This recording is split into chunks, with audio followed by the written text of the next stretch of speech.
Salut à tous les amis, j'espère que vous allez bien. Bienvenue dans cette nouvelle vidéo. Victoire du Real aujourd'hui sur le terrain d'Alaves, victoire 3-0 grâce à des buts de Mbappé, de Valverde et enfin à un autre but de Bellingham. Bellingham qui vient de marquer 2 fois consécutifs. La dernière fois, il avait marqué son premier but de la saison. Et aujourd'hui, il a marqué le 3e but sur un rebond favorable, coup de tête. Et but de Bellingham. Donc, le Real était dans l'obligation de gagner ce match. Déjà, il fallait en profiter. Il fallait profiter du faux pas du Barça hier sur le terrain de Celta Vigo. Mais de l'autre côté, avec tous les blessures qu'il y a, ce Real a pratiquement handicapé qui manque Alaba, Militao, Carvajal, Lucas Vazquez, Rodrigo, etc. Donc, c'était pas le moment de douter. Et c'est qu'Alaves en face. C'est Alaves, ils sont quasiment en bas du classement, tout en bas du classement. Donc, c'était pas le moment de douter. Il fallait les gagner. Et le Real n'a pas douté. Et ils ont gagné une large victoire, 3-0. Ancelotti devait faire des choix dans son 11. Aujourd'hui, il a mis Valverde à droite. On s'y attendait un petit peu parce que la dernière fois, c'est ce qu'il avait fait. Donc, Raúl Asensio, évidemment, qui est encore titulaire aujourd'hui. La dernière fois, quand il est monté, il a fait un excellent match. Même si on s'attendait plus à Valero, qu'on a plus l'habitude. Asensio, la première fois qu'on l'a vu, c'était après la sortie de Militao, qu'on l'a vu. Et Fran Garcia qui de plus en plus est titulaire. Donc Ferland Mendy parfois quand il commence, il continue. En deuxième mi-temps on l'enlève, on met Fran Garcia ces derniers temps. Mais petit à petit, Fran Garcia commence à gagner sa place. Donc on va voir jusqu'à quand ça va durer. Mais dans le 11, petit à petit, c'est lui le titulaire. Donc Camavinga dans ce rôle de numéro 6 là, accompagné de Ceballos, Bellingham aussi dans l'axe, Arda Güler qui a été titularisé, même si lui il était beaucoup plus sur le côté droit. Je m'attendais plus à Ruben Diaz, comme vous le savez, Ancelotti, il fait pas vraiment, c'est pas le genre de gars à faire tourner, mais aujourd'hui il a titularisé Brahim Diaz. Et en attaque, tu avais Mbappé et Vinicius comme d'habitude. Petit changement tactique, Mbappé est vraiment resté sur son côté gauche aujourd'hui, alors que c'était Vinicius le véritable numéro 9. On l'a vu pendant tout le match, il n'y a pas vraiment eu beaucoup de permutations. Mbappé est vraiment resté dans cette zone-là et il a fait un très bon match aujourd'hui. Ancelotti en parlait souvent en conférence de presse. Il disait tout le temps que Vinicius avait les qualités de jouer dans l'axe. Et force est de constater aujourd'hui qu'il a raison. Parce que certes, c'était pas le Vinicius qu'on connaît. Le Vinicius qui fait des appels sur le côté, qui dribble, qui rentre, qui fait des passes, etc. Donc vous connaissez les qualités de Vinicius. Mais j'ai vu une autre facette de Vinicius aujourd'hui qui est très plaisant. Le Vinicius qui était à la fois en tant que numéro 9 et en tant que 10 en même temps, dans ses appels de balles, dans son jeu à une touche, dans l'animation offensive. Il n'a pas hésité à décaler à droite quand il le fallait pour combiner avec Arda Güler ou pour combiner avec Valverde. Et quand il fallait jouer à une touche, il l'a fait.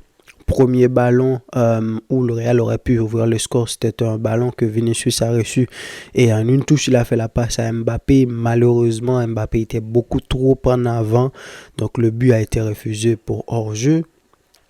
Le premier but du match, c'est Vinicius qui a suivi un ballon que le défenseur a perdu bêtement et lui, il a eu le flair de voir qu'il y avait déjà l'appel de Mbappé et de qui d'autre qui était là.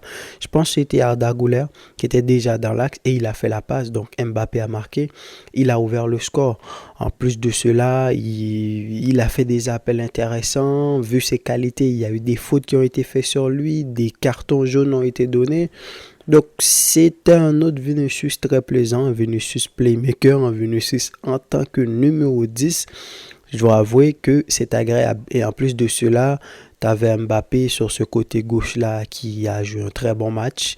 Lui qui a besoin de revenir en confiance après tout ce qui se passe en ce moment, les polémiques avec l'équipe de France, les polémiques et plein d'autres polémiques sur sa forme et d'autres scandales que, comme vous savez, tout ce qui se passe autour de lui. Donc, c'est le bon moyen pour lui de reprendre confiance en lui petit à petit sur ce côté gauche-là. On verra jusqu'à quand ça va durer. C'est à la veste, on ne peut pas vraiment tirer des conclusions hâtives. On verra aussi contre Liverpool, est-ce que ça sera le même système? Mais pour l'instant, collectivement, ça marche. Donc, le Real a dominé le match. Il n'y a pas eu beaucoup je veux dire, Alaves n'a pas posé beaucoup de problèmes au Real. Ils ont essayé de temps en temps dans les sorties de balles, mais le Real était dominateur du début jusqu'à la fin. Asensio, encore un très bon match. Il a été très agressif quand il le fallait.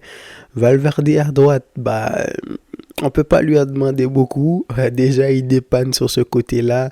Lui qui est devenu le genre de Camavinga du Real depuis ces derniers temps. Il a commencé en tant que demi-droit, ensuite il est revenu à milieu droit, après on lui a demandé de jouer dans ce double pivot avec Tchouaméni, maintenant il joue latéral droit, il reste à le voir en tant que défenseur central, tout comme Tchouaméni qui joue à la fois en défense, Carvajal qui joue en défense de temps en temps, donc ces gars-là c'est un peu les couteaux suisses du Real. Heureusement, aujourd'hui aussi, il a pu marquer sur un coup franc. C'est quasiment le même coup franc qu'il avait marqué contre Valladolid. Je ne sais pas si vous vous en souvenez, qui avait débloqué le score. À ce moment-là, le Real menait 1-0. Mais aujourd'hui, contre les Ghanais, c'est pas assez suffisant pour dire que si il peut jouer ce rôle-là. Mais de toute façon, quand je regarde l'équipe, à part Valverde, je me demande encore c'est qui va jouer ce poste-là. Est-ce que tu vas mettre Valero? Valero n'a pas la pointe de vitesse qu'il faut. Mais Valverde, lui, oui, il a la vitesse qu'il faut. Et donc, il a fait un bon match aujourd'hui. Arda Güler aussi, très intéressant. Bellingham qui a marqué aujourd'hui. Et dans l'axe aussi, il a été très bon. Camavinga avec son volume de jeu, comme vous le savez, c'est pas vraiment un joueur facile dans les sorties de balles, mais il n'y a pas eu beaucoup d'opposition en face, donc il a été beaucoup plus à l'aise et accompagné d'un Ceballos qui prend plus cette responsabilité-là. Je pense que c'est pour ça que Ceballos a été titularisé. Donc, dans les sorties de balles et tout, pour venir chercher les ballons. Et Thibaut Courtois, qui est revenu dans le 11, tout de suite titularisé. Donc, évidemment, avec Courtois dans les buts, ça t'amène une sorte de sérénité en défense. Et on l'a vu pendant tout le match. Il y a eu quelques petites actions de Mounier de temps en temps. Sébastien Haller, quand il est monté, on ne l'a pas vraiment vu.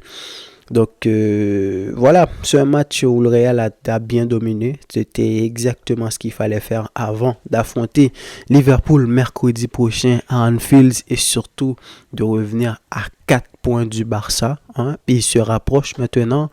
Il n'y a pas encore de date fixée pour ce match en retard contre Valence, mais en attendant, ils continuent à gratter des points et ils reviennent potentiellement à 1 point du Barça.